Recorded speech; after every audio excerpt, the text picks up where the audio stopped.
Talk the Walk. I'm your host, DT Elam. Like to give a big thanks to all the new subscribers. Make sure, subscribe, hit that thumbs up. We strive to bring top quality content. Today, we're going to be discussing the love-hate relationship with the game and how the community feels with it. And we will be going with Donnie first. Donnie. The new update 1.2, if people who aren't too aware of the new update builds, in my opinion, fell drastically short of expectations. I feel it failed to deliver the fixes that we had expected to see, but causing new issues to come up in the process, such as the round 8 not being scored in the majority of the fights. The main issue being previously mentioned is a hit detection, which has personally destroyed any potential fun for me. Like, I'm sure the most of you can agree with this. You can't fathom playing a boxing game that physically does not allow you to land perfectly timed shots. In my personal opinion, SCI are in a life or death situation with this game. It has been over 2 years now, and we haven't seen many drastic improvements from early access. They need to fix these issues, or at least communicate more with us as a community right now, because right now it's all bad publicity. You go to the comments of Facebook, Twitter, Instagram, or even Discord, it's all not looking too good for Steel City right now, and most people are angry with what they've been given. But yeah. All right. And Burger Man, how do you feel about the love-hate relationship right now with the community and your own take on that? I think it's depending on who you're talking to. I mean, everybody has a different taste to everything. For me, what I love about the game is the offline play. It's not as bad. It's not what I expected it to be, but it's not as bad. For the online play, I don't really care for it because there's a lot of exploits. You know, hit detection is one of the big problem. The power punching is, they up the stamina up, and now they become more spamming now. Like Donnie said, the 8th round doesn't count. Well, I don't know if they fixed that yet. And in career mode, it's like some type of crashing going on. You can't go to the next thing you want to do in career mode. It's a big mess, I'll tell you that. I mean, that's the hate part I get, I guess, about the game. But I do enjoy it. I just hope they can come back to be more of a simulation, because right now I feel like it's more arcade.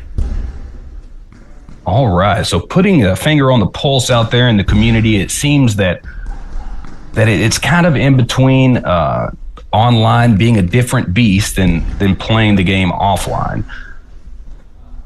So we're going to go ahead and take it to our next subject here with the online cab play, the creative boxer feature inside the game.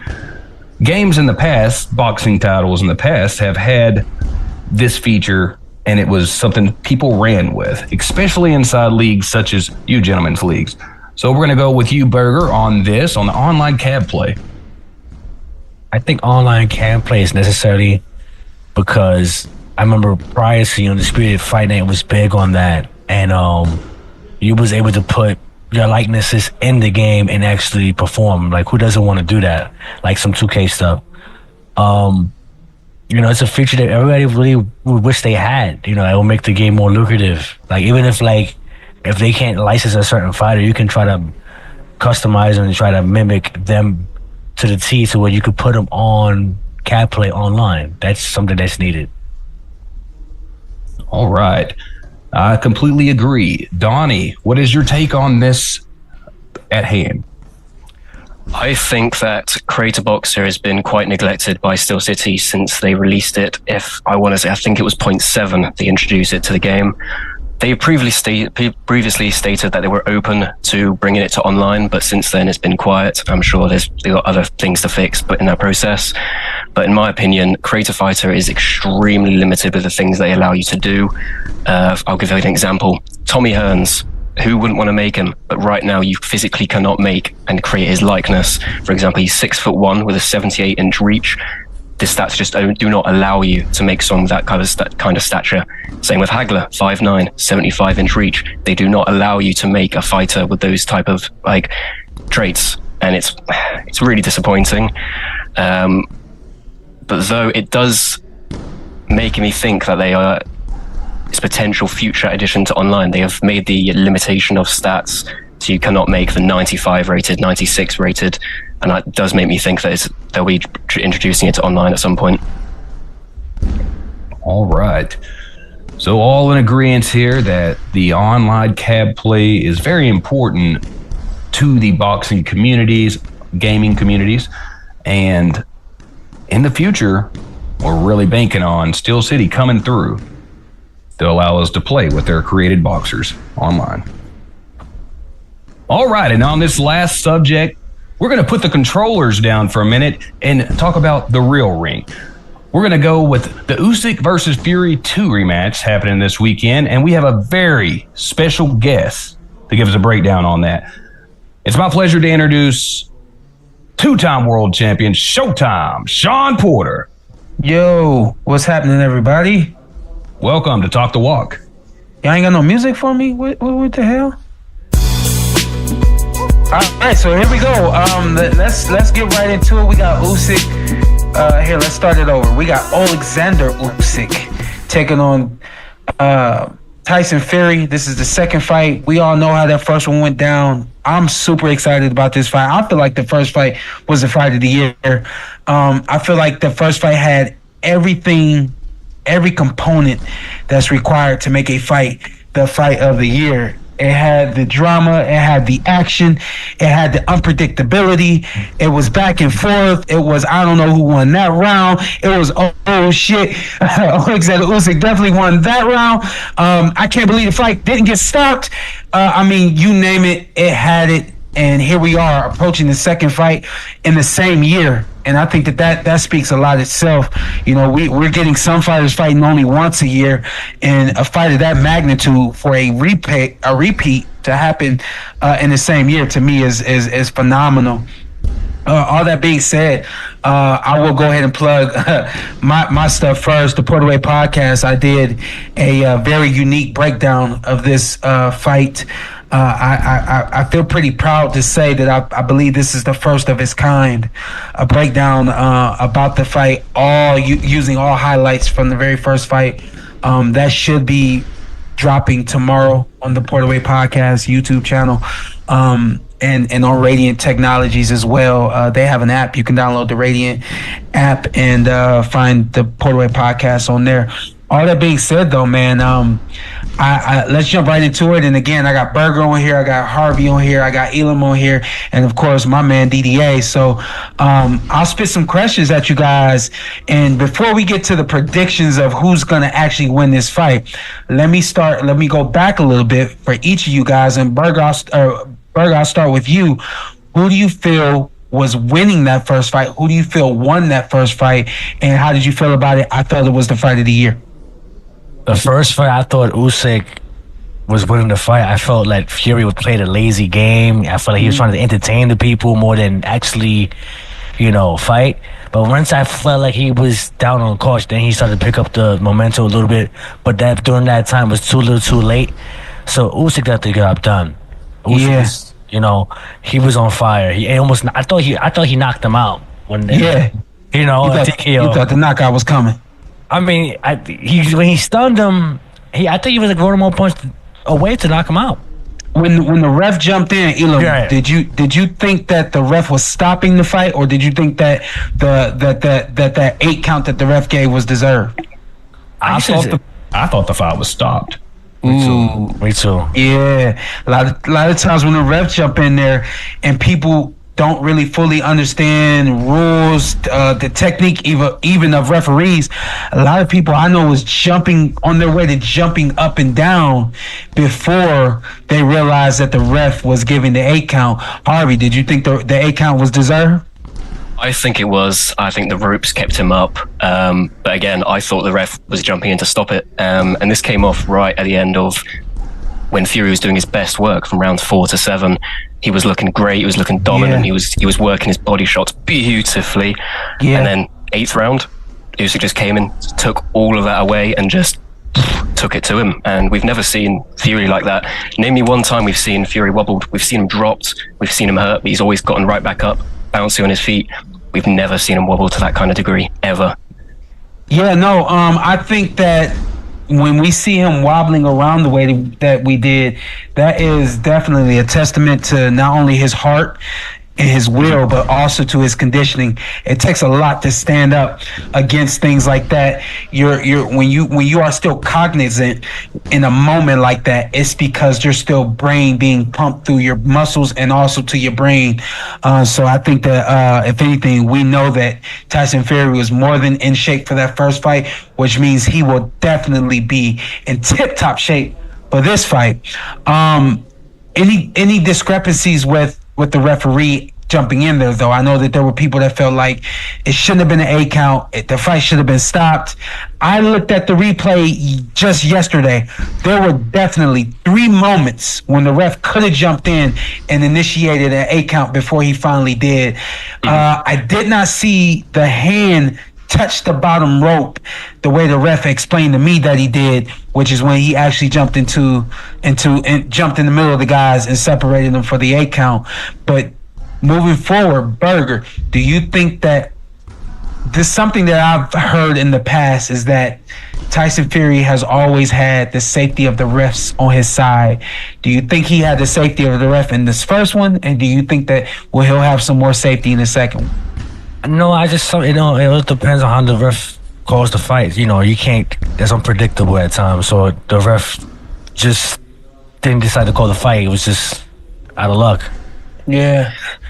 Hey, Harvey, I'm go ahead. Going back all the way to the first Deontay Wilder fight, that's kind of where it started, where people kind of had the idea of the refs kind of showing a little favoritism towards Fury with what was kind of deemed as a lone count. Yeah. I mean that's kind of what I'm referring to when I talk about the refs on his side. A lot of people didn't really understand why referee Mark jumped in there in that fight against Usyk and separated him and initiated the 8 count. It was deserved. It was right protocol, but I felt like there were also 2, if not 3 other moments that the ref could have got in there. Elam, best thing you saw Tyson Fury do in the first fight? I think that he had a really sneaky uppercut. That was the best shot that I saw that he would land, and it would kind of come from far out. He would lean over to the right and throw a backhand uppercut, and he caught Usyk coming in a couple times that way. Yeah. So I think the uppercut is probably gonna kind of be what Tyson hangs his hat on. Yeah, I agree 100%. I said this on the preview that I did. The uppercut is usually one of the most susceptible punches against a shorter opponent, because that opponent has to get down on their way in. It's almost like they kind of walk into that uppercut if thrown correctly and if thrown with fantastic timing. I felt like Tyson had good timing on that uppercut. If he has great timing this time around, he might actually end up stunning Alexander Usyk with one of those uppercuts. Harvey, best thing you saw Alexander Usyk do against your guy from England? I thought his footwork was absolutely exceptional. The way he was able to because Fury is huge. He has that long reach, and the way Usyk was able to stand out of his own range and just get in there, the body shots working every single time, and you can just get out of range, right back into range, out of range, right back into range, and just landing him without even Fury realizing it. Yeah, I agree 100%. That kind of movement, I used that movement my entire career, especially in the amateurs, and it was something that always threw off the rhythm of taller, long, rangy fighters. So the blessing that Alexander Usyk has is this is not a technique he had to learn to be able to use against a guy so big as Tyson Fury, but it's something that he grew up doing, which in a lot of ways it makes it a picture perfect kind of fight for Alexander, because he already had that rhythm that was going to throw off a tall, rangy sharpshooter like Tyson Fury. He's definitely going to need that tomorrow night. Burger, last question for you. One adjustment you want to see made in the entire fight from either guy? I wanted to see Fury use his reach more and be more elusive. I felt like he was really lazy in the first fight. Yeah, I agree. Elam, what you got? I think the adjustments. I think Alexander Usyk maybe pressing on the gas just a little bit more. I think, and it sounds a little bit wild, as I was just saying that Fury's uppercut shot was probably the shot that's going to get him. But I think that had he pressed a little bit more, then he could have actually got Fury out of there. What about you, Harvey? What adjustments you want to see in this one? I mean, we've seen, well, it's only rumors at this stage, but it's looking like Fury's putting on extra weight coming into this fight, which is very interesting. And it makes me think he's going to take it to him more, and, you know, extra weight, he's might going to have some more power in his shots. And I think he needs to press it more. He needs to continue with the body shots. That is the weakness that we've seen in Usyk's career. The whole time, only time we've ever seen him dropped, whether it's amateurs or professional, it was always to the body, and he doesn't like them. Fury was landing those body shots, and Usyk was not liking them. He was constantly complaining, whether they were low or not. He was still complaining, and they hurt bad. Yeah, I know. I've heard that from numerous people that Usyk does not like the body attack. Now, Showtime, I'm going to ask you this here, and maybe I'm wrong on the information I got. Did you once share the ring with Alexander Usyk in the amateurs? I did. And actually, I think it was I think we were in Harvey, Illinois when I fought him. That was back in 2007, I believe, before I turned professional. The U.S. invited the Ukraine over for a duel, and believe it or not, 11 guys on the team, only 2 Americans won that entire night. Myself and Keith Thurman were in the back room, in the locker room, and everybody was going out and coming back into the locker room saying they lost. And if they didn't come back into the locker room, one of the coaches came back in and said they lost. And I mean, the weight classes started at 106, lose, 112, lose, 119, lose, 125, lose. And me and Keith in the back room by ourselves, warming up and all that kind of stuff, we looked at each other, we like, man, we got to represent. We ain't about to lose. Everybody else can lose, but we ain't about to lose, right? He goes out there. I didn't see the fight, but he ended up beating the Ukrainian that he fought against. When my dad came back in the back and told me Keith won, I said, all right, Keith ain't gonna be the only one to win tonight. You know what I mean? So me and Alexander Usyk fought, man. It was a really, really close amateur 4 2-minute round fight. And I think I ended up beating him by 1 point, if not by 2 points. It was computer scoring. I'm looking for the footage, man. I'm hoping to come across that footage in the next year. We'll see what happens. Can I ask what weight that was at? That was at 165 pounds, 75 kilos. Wow, okay. Yeah, I had to throw the kilos in there for you, Harvey. Thank you very much. Yeah, you got it. All right, go ahead, Harvey. No, I'll just end it off. Okay, so I was gonna say, like, you know, obviously we're at that moment. We've talked about the first fight, the second fight. How do you think the fight goes, Elam, and who wins? I think that Alexander Usyk gets the victory, and I think that he's going to win on the scorecards, and I don't think it'll be as close. Ooh, really? Burger, on you. I got Fury. Yeah. How? Decision. Yeah. What is he gonna do different? He's gonna use his reach and not play around. He was playing around. He was playing around the first fight. So this. Hey, listen, man. I got to tell you, man. He was fronting a little bit. You know, trying to.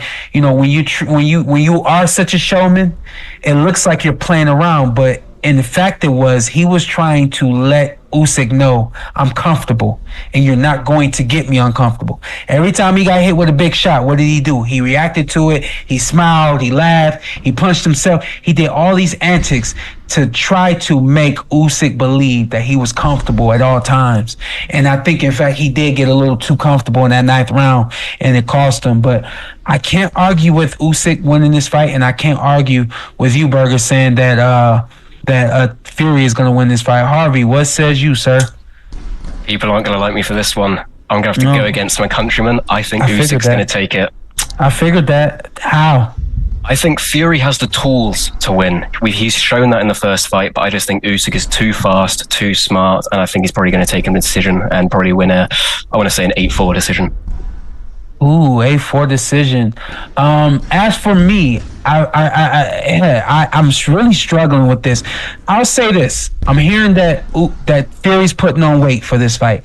I actually think that's a bad idea against such a quick guy like Usyk. You don't want to slow yourself down at all. However, to combat even that and contradict myself, Fury has always been a fast, big guy.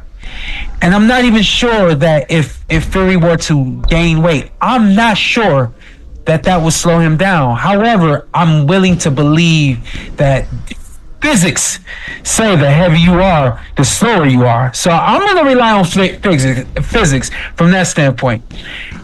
What I believe Tyson Fury should do, I believe he should be more aggressive. I get you, Burger, saying he should fight use that jab, use that range. I get that 100%. But he has to get to Usyk's body. On top of getting to Usyk's body, he also has to put some of that weight on Usyk. I think that's a necessity. Looking forward to what drops hopefully tomorrow and what I did, because I go into further detail as it pertains to putting your body weight on your opponent and things of that nature. But the other side of that is Alexander Usyk cannot be denied. I feel like he's always been able to figure it out. If Fury doesn't get to his body, he will continue to fight the same way he fought in the first fight. I think he's going to come to the second fight with even more fire than he did in the first fight. I'm not sure that punch lands again. However, I did watch the first fight. I saw straight lefts land multiple times, clean, flush. I saw overhand lefts land multiple times, clean, flush. The one that landed that put the stanky legs on Fury was the one that Fury was relaxed. That was I think the difference maker. Fury was able to really brace himself for every other punch except for that big overhand left. I think I'm gonna side with and also the gas tank and mileage of Fury. I think that's gonna work against him. I don't think Fury's gonna be able to maintain the pace needed to beat Alexander Usyk. I also don't believe that he's going to be able to maintain the punch resistance needed to stand up to everything that I believe Usyk is going to bring in the second fight. I think Alexander Usyk wins the rematch 8-4. I can see 7-5, or I can see 7-5. I think it's going to be a close one. It's going to be a great one, and I think it's going to be fight of the year. We'll see what happens, though. But thank you guys for having me on to break down Tyson Fury versus Alexander Usyk 2. And you guys make sure you tune in and watch it and enjoy this one, man. It's going to be special. Sure thing. Thanks you for coming on Talk the Walk this evening, Showtime. Before we wrap it up here, I just want to let you know about a thing that we're going to ask our audience to do here, Showtime. We're going to ask them to run the Usyk Fury on Undisputed and simulate that fight and leave the result in the comments. So sim the fight. So sim it, don't play it. That's right. Simulate it. No controller on either side, and just simulate the fight and see who wins it. Wow, that's tough right there, man. I hope does that say something about the game? If the outcome is different on what does that say about the game? If the outcome is the same or if it's different? They use this method on football video games like Madden and NCAA and other sports games as well. Just kind of run a simulation. But I'm curious if we're gonna see the right results appear over and over from the simulation. So really exciting. So we got to wrap it up here tonight on Talk the Walk. Again, thank you to our special guest, Showtime Shawn Porter. Again, thank you to Donnie and Berger from their respective leagues. Have a good evening.